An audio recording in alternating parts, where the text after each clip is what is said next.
बिस्मिल्लाहिर्रहमानिर्रहीम, अस्सलाम वालेकुम। मैं इब्रार अहमद एडवोकेट उम्मीद करता हूं कि आप सब खैरियत से होंगे। सीरत फातिमा का सवाल है, अगर फादर की फाइनेंशियल कंडीशन स्ट्रांग ना हो और कोर्ट में मेंटेनेंस का केस चल रहा हो तो क्या कोर्ट बैतुल माल को ऑर्डर कर सकती है कि नहीं?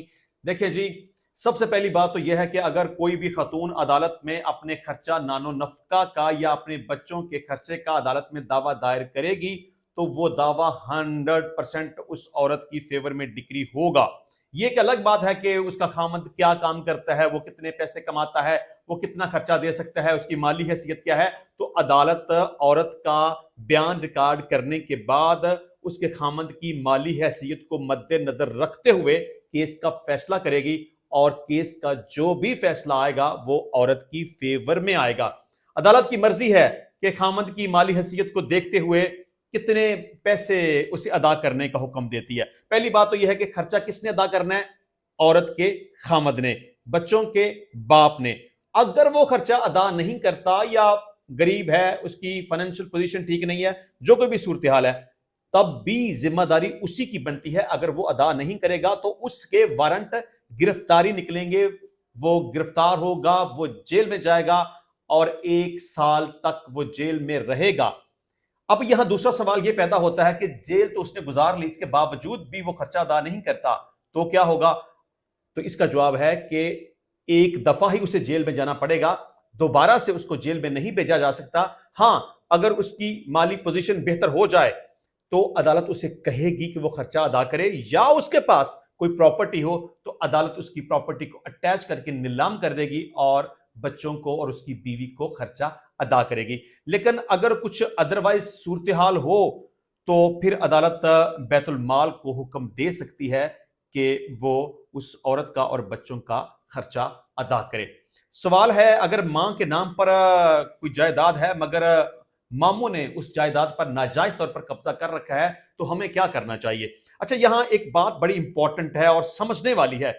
एक सवाल तो एक तरफ यह पैदा होता है कि बाइयों ने जबरदस्ती, धोखे से, फ्रॉड से या जालसाजी से या किसी भी तरीके से जायदाद हथिया ली, मतलब कि बहन को नहीं पता, उसके साथ धोखा करके जायदाद अपने नाम के ऊपर ट्रांसफर कर ली और उसके ऊपर कब्जा कर लिया। तो अब क्या करना चाहिए?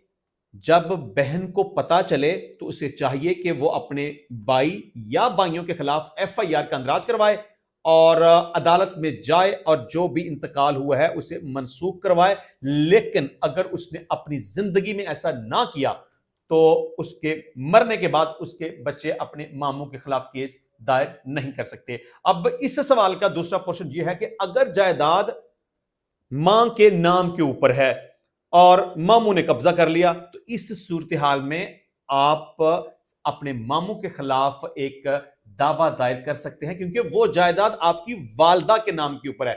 उनके फौत होने के बाद वरासत की जब तकसीम होगी तो जायदाद बच्चों को मिलेगी।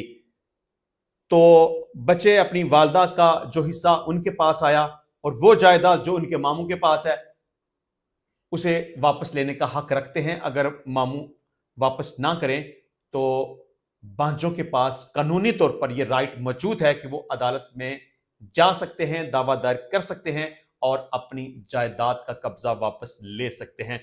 शिराज चौहान का सवाल है, अस्सलाम वालेकुम, 4 भाई हैं, अगर एक भाई इंतकाल कर जाए, उसकी बीवी दूसरी जगह पे शादी कर ले और बच्चे भी अपने साथ ले जाए, वो क्या जमीन में अपना हिस्सा ले सकते हैं या नहीं?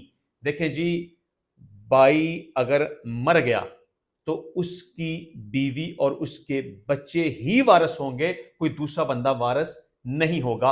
मां सवाई इसके कि कुछ हिस्सा मरने वाले के मां बाप को जाएगा अगर वो जिंदा हो। देखें, बंदे के मर जाने से या उस की बीवी का कहीं दूसरी जगह पे चले जाने से या अपने साथ बच्चों को ले जाने से विरासत से वो महरूम नहीं हो सकते, वही हकदार हैं। विरासत की तकसीम होगी तो उस औरत को जायदाद में से हिस्सा मिलेगा, क्योंकि जब वो बंदा फौत हुआ उसकी बीवी उसकी ज़ौजियत में थी तो उसको 1/8 हिस्सा मिलेगा और बकिया जो जायदाद है वो उसके बेटे और बेटियों में तकसीम होगी। अगर कोई बंदा यह समझता है कि जी भाई मर गया, बीवी चली गई, बच्चे साथ ले गई तो बस अब तो जायदाद हमारी हो गई, ऐसा नहीं होगा। اس مرنے والے کی جائیداد اس کے وارثان کو ملے گی اور اس کے وارثان اس کی بیوی اور بچے ہیں۔ انشاءاللہ ملتے ہیں نیکسٹ ٹائم نئی ویڈیو میں نئے ٹاپک کے ساتھ، تب تک کے لیے اجازت دیجیے، اللہ حافظ۔